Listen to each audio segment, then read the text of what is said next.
Hi, I'm Anastasia. My sound connected to, I hope it didn't connect to my car because he drove my car.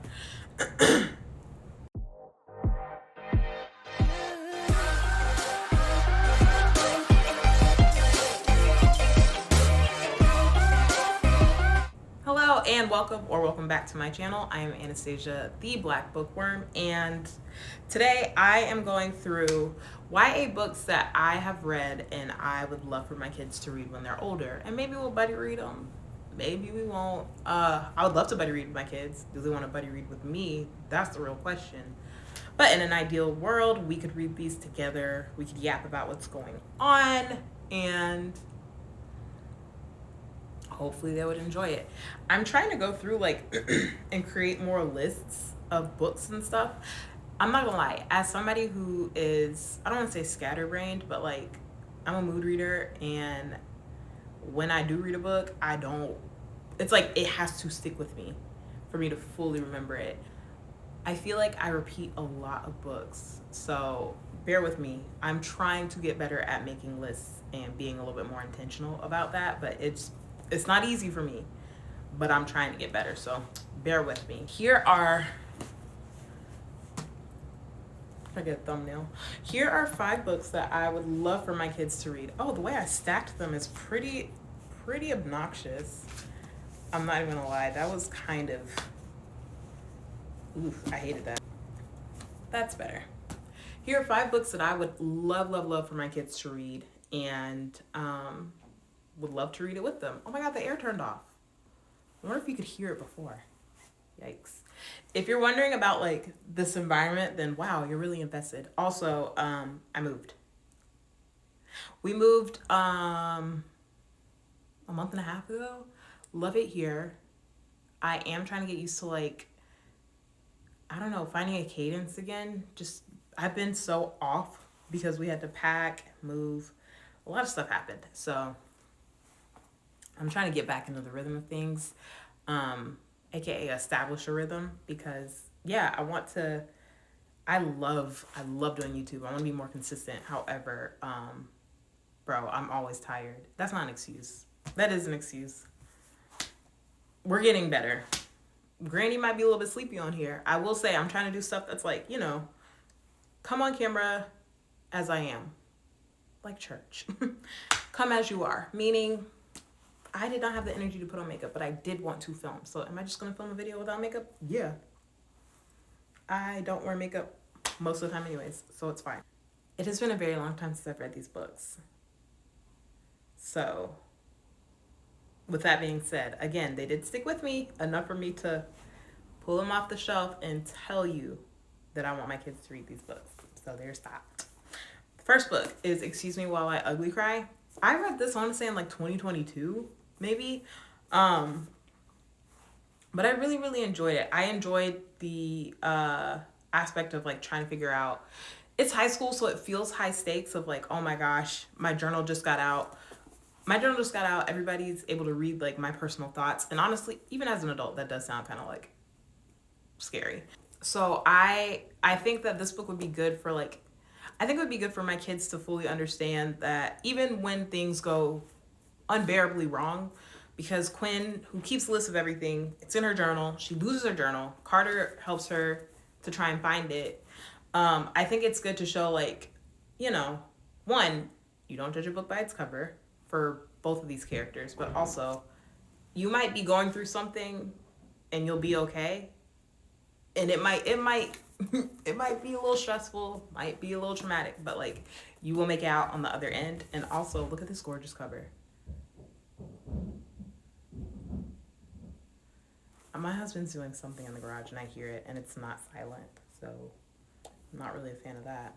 For all time, I read this book when I first started reading in 2021, and it was so, I just really enjoyed it. I liked the aspect of seeing like 2 young people that were in love that felt very real and authentic. And I think a lot of the times, again, those feelings that you have when you're a teenager are very big, but this kind of put it into perspective of like, yes, feelings are big, but there can be reasons as to why. Now, if my kid came up to me and was like, or if either of my kids came up to me and were like, hey, I've loved this person in a past life, I do think I would listen, and I do think I'd be like, what if we sold our role a little bit? But it's cute to see it when it's on page. I'm trying to remember again. 2021. That scared me. 2021. It's 2026.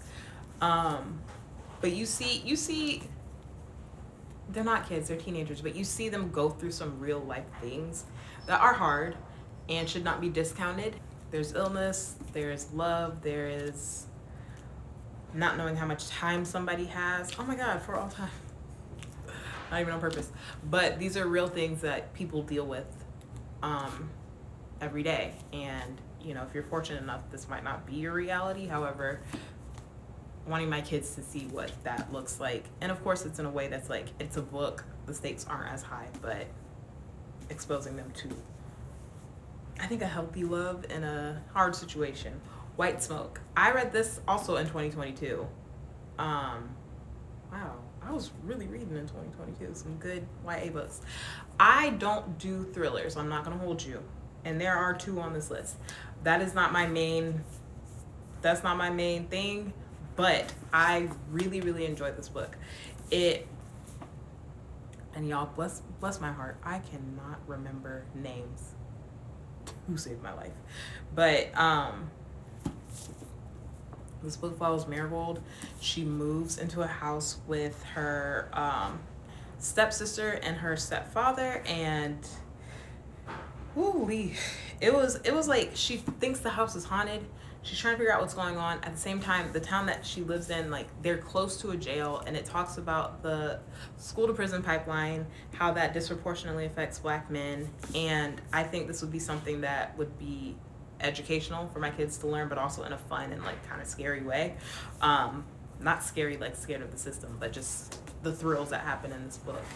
And mixing that with like a bit of like haunting. I think Tiffany did a great job scaring the bejesus out of me, I'll say that much. But it's just a very, very fun and entertaining way to bring about a very serious topic to young people. So I think they'll like that. Well, I'll like that they read it, I'll say that much. Love Radio. I didn't want to like make this all romance, but I think it's so important for young people to see what healthy love and respect looks like. And in this book, you do see, one, I like Prince. He's just a little cutie DJ at the radio. But he meets Danny. She's very like studious, very serious about her grades, and they meet. Prince wants to take her on a date. Danny is like, you got 3 dates to make me fall for you, essentially. She's very focused, she's very studious, and she goes through something with people that are supposed to be like, I don't want to say with people. She's with people when she goes through this experience, and these people should be like people that she should be able to lean on. And I don't want to say they fail her, but like they fail her. And I think this is something that my kids should read, because one, it shows you what, you know, romantic pursuit looks like. However, that's not the most important thing in life. I think it's also important just to like see somebody that's passionate about something. She has a goal, she wants to do something. She wants to be a writer. She goes through something traumatic at a party, and she has to like basically build herself back up to get to that point in life where she wants to achieve her goals and actually put in the work to do it. Again, life is not perfect. I do know that like my kids will go through things. However, I think it'll be great for them to see it, not experience it firsthand all the time. They'll be able to see it. They will be able to relate to it, and they can see like what it looks like to be in that situation and what it looks like to care for somebody in that situation. So I really do want them to read this book. Lastly, I talk about this book a lot, but I'm not going to assume that you've seen every single video that I've ever done, so I'm going to talk about it again. But Ace of Spades. I Love this book so much. I read it in 2023. It's the last physical book I had read up until recently. Shout out to Heartstopper. But this book is so good. Again, it talks about race in a way that is it's not like hidden or anything. It's very much in your face. It's a big theme of the book, actually, that they're the only 2 Black students at this very affluent school who are named as senior prefects. And whenever I describe this book, I describe it as Get Out meets Mean Girls. It's they're trying to figure out basically what's going on at their school, why all of their secrets are being outed for everybody to see. Maybe I would say Get Out meets Gossip Girl. Wow. In this moment, I might change the way that I describe this book. But they're trying to figure out, you know, who is putting their dirt out for everybody to see. In this book, you have themes of interracial relationships, queer relationships, drug dealing, and things like that. Secret societies, racism. What else? How do I want to put this? I'm trying to think of how I want to put this. I don't even know how to describe it. It's like old money racism.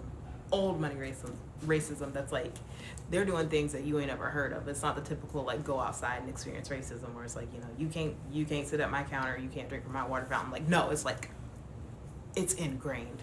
Not to say that outside racism that I described before isn't also ingrained, but this is just, it's powerful. I want my kids to know that stuff like this does exist. I want my kids to know that they might be in spaces where they are one of few, or if not the only. They are worthy of love. They're worthy of respect. Their intelligence is not anything that should be questioned, and they deserve good things. And this is something that we ingrain in them, obviously, as parents. But I want them, I can't say it enough, can't emphasize it enough. That is something, and I think that's a good lesson that you can get from, you know, books. Apart from just reading and having a good time, you can learn. So these are just 5, not all of them. If you like this, if you want a part 2, let me know and I'll do it. And if you don't let me know, I'll still do it because I have a bunch. So there will be a part 2, but it'd be cool if you wanted me to do it. But these are the books that I have read. I'm saving for my kids to add to their library so they'll be able to read it. I would love to read it with them. Love to read all these books with them and just talk about, you know, what they got from it, what it means to them. And I think they'll enjoy it. That might be me being a little bit biased or just, you know, hopeful, but I think they'll enjoy these books. They have a lot to offer. I especially think my daughter will. I think my son will probably like the thrillers. I don't know. He's real affectionate. He might like all 5 of these too. He's 2, you guys. He can't read yet. But I'm preparing. But yeah, that's it. That's all we have.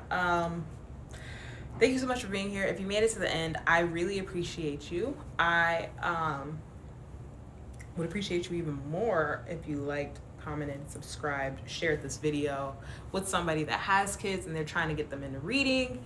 I think this is a great way to get them there. It's very entertaining, and most of these are not necessarily an intimidating length to me. But if it is, I think it's entertaining enough that they are page turners, so they'll be fine. But that's all I got. I really hope somewhere in this video I can get a screenshot so we can make a thumbnail, because I don't feel like posing it out. I'm actually really hot in this jersey, so I'm gonna go. Bye.